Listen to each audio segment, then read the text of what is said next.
Hello అండి. Welcome to our channel. గ్లాసున్నర ration బియ్యం తీసుకొని 2, 3 సార్లు కడిగిన తర్వాత ఒక గిన్నెలో వేసి ఉడకబెట్టుకోవాలి. గ్లాసున్నర బియ్యానికి 4 గ్లాసుల వాటర్ వేసుకోవాలి. రాగి ముద్ద తయారు చేస్తున్నాను. ఒక చిన్న కప్పులో రాగి పిండిని తీసుకొని ఉండలు రాకుండా ఇలా చక్కగా కలుపుకొని పక్కకు పెట్టుకోవాలి. హెల్త్కి మంచిది. డైటింగ్ చేయాలనుకున్న వాళ్ళు ఇలా చేసుకొని తినడం వల్ల సన్నగా అవుతారు. ఇలా మెత్తగా ఉడికిన తర్వాత రాగి పిండిని వేసుకోవాలి. ఇలా వేసుకున్న వెంటనే కలుపుకోవాలి.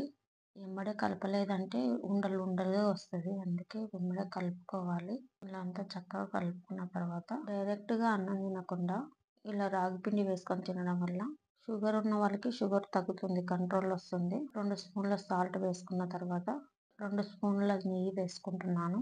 ఇలా నెయ్యి వేసుకోవడం వల్ల అడుగు అనేది మాడిపోదు. డ్రై ఫ్రూట్స్ ఫ్రై చేసుకొని పక్కకు పెట్టుకున్నాను. ఒక చిన్న గిన్నెలో ఇలా వేసుకుంటే రౌండ్గా వస్తుంది.